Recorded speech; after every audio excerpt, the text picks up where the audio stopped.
Set sari എടുത്തുകൊണ്ട് പളനി പോകണമെന്ന് എനിക്ക് ഭയങ്കര ആഗ്രഹമായിരുന്നു കേട്ടോ. അങ്ങനെ സാരി മേടിക്കാൻ പോയിട്ട് ചേച്ചിയോട് ഞാൻ പറഞ്ഞു, ഒരു ദിവസത്തെ ആവശ്യത്തിന് വേണ്ടി എനിക്ക് റേറ്റ് കുറഞ്ഞ സാരി മതി എന്നൊക്കെ പറഞ്ഞിട്ട് ഒരു സാരി എടുത്ത് തന്നു. റേറ്റ് കുറവാണെന്ന് തോന്നുന്നു. ഞാൻ ആദ്യമായിട്ടാണ് അങ്ങനെ സെറ്റ് സാരിയൊക്കെ പോയി വാങ്ങുന്നത്. അതുകൊണ്ട് എനിക്ക് അതിൻ്റെ റേറ്റും കാര്യങ്ങളൊന്നും അറിഞ്ഞുകൂടാ കേട്ടോ. പിന്നെ ഞാൻ കമ്മൽ, മാല, വള ഇതൊക്കെ വാങ്ങാൻ നോക്കി. പക്ഷേ എനിക്ക് കറക്റ്റായിട്ട് ഒന്നും കിട്ടിയില്ല. പിന്നെ ഞാൻ നേരെ തിരിച്ച് ഹോസ്റ്റലിലോട്ട് പോകുന്ന വഴിക്ക് റെയിൽവേ സ്റ്റേഷനിൽ പോയിട്ട് ട്രെയിനിൻ്റെ കാര്യങ്ങളൊക്കെ അന്വേഷിച്ചു. എനിക്ക് ബുക്ക് ചെയ്യാൻ പറ്റിയില്ല, കാരണം നാളെയാണ് പോകുന്നത്.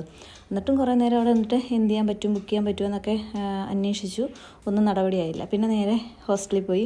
വൈകുന്നേരമായി, ഒരു 10 മണിയൊക്കെ കഴിഞ്ഞിട്ട് ഞാൻ കമ്മൽ, മാല, വള ഇതൊക്കെ വാങ്ങാനായിട്ട് ഇറങ്ങി. പക്ഷേ എല്ലാ ഷോപ്പും അടച്ചു കേട്ടോ. നമ്മൾ കയറി ചെല്ലുമ്പോൾ എല്ലാം അടച്ചു എന്ന് പറഞ്ഞു. പിന്നെ എല്ലായിടത്തു നിന്ന് ഇറങ്ങി. അങ്ങനെ ചെന്നപ്പോൾ ഒരു ഷോപ്പ് തുറന്ന് കിട്ടി കേട്ടോ.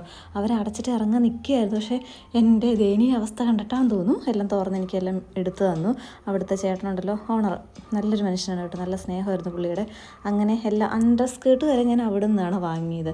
മറ്റേ അൽഫോൺസ കിഡ്സ് കളക്ഷൻ എന്നാണ്, നമ്മുടെ ബ്രോഡ്വേക്ക് ഉള്ളിലൊരു ഷോപ്പിൽ നിന്നാണ്. നല്ല പെരുമാറ്റമായിരുന്നു ആ ചേട്ടന് കേട്ടോ. ഒരു എന്താണ്, അടച്ച ഷോപ്പ് കുത്തി തുറന്ന് മേടിച്ചല്ലേ. അങ്ങനെ നേരെ ചെന്നു. എൻ്റെ ഫ്രണ്ട് അവിടെ ശ്രീ, അവളാണെങ്കിൽ നന്നായിട്ട് സാരി ഉടുക്കും കേട്ടോ. പാവം എല്ലാ കാര്യങ്ങളും എനിക്ക് തേച്ച് മടക്കി.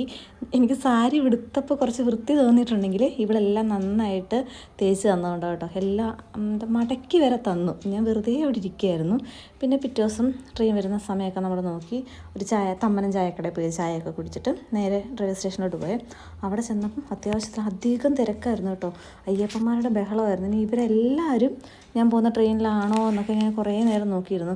പിന്നെ ഞാൻ ഒന്നും കഴിച്ചില്ല, കാരണം ദൂരെ യാത്ര പോകുന്നതുകൊണ്ടായിരിക്കും, അല്ലെങ്കിൽ ഒറ്റയ്ക്ക് പോകുന്നതുകൊണ്ടായിരിക്കും, ടെൻഷനുണ്ട്. ഇനി വയറിന് എന്തെങ്കിലും സേർക്കേട് വന്നാൽ ഞാൻ ട്രെയിനിൽ എന്ത് ചെയ്യും? അതുകൊണ്ട് ഞാൻ ഒന്നും കഴിക്കാതെ വെള്ളം മാത്രം മേടിച്ച് കുടിച്ചിട്ട് ഇങ്ങനെ ട്രെയിനിൽ നോക്കിയിരിക്കുക കേട്ടോ. കുറേ നേരം വെയിറ്റ് ചെയ്ത്, കാരണം ഞാൻ കുറച്ചധികം നേരത്തെ ചെന്നു. ഈ കാണുന്ന അയ്യപ്പന്മാരൊക്കെ എനിക്ക് എൻ്റെ ട്രെയിന് മുന്നേ ട്രെയിൻ ഉണ്ടായിരുന്നു, 2-3 പോയി കേട്ടോ. അപ്പോൾ അതിലൊക്കെ കയറി അങ്ങ് പോയി. അപ്പോൾ തന്നെ ഒരു സമാധാനം, എല്ലാവരും പോയി. ഞാൻ കയറുന്ന ട്രെയിനിൽ അധികം ആരും കാണല്ലേ എന്നിങ്ങനെ പ്രാർത്ഥിച്ചുകൊണ്ടിരിക്കുകയായിരുന്നു. അതേപോലെ തന്നെ നടന്നു, അധികം ആരുമില്ലായിരുന്നു. പിന്നെ വെയിറ്റ് ചെയ്ത് എൻ്റെ ട്രെയിൻ വന്നു. ഇനി അതിനുള്ളിൽ കയറിയിട്ട് വിശേഷമൊക്കെ ഞാൻ പറയാം കേട്ടോ.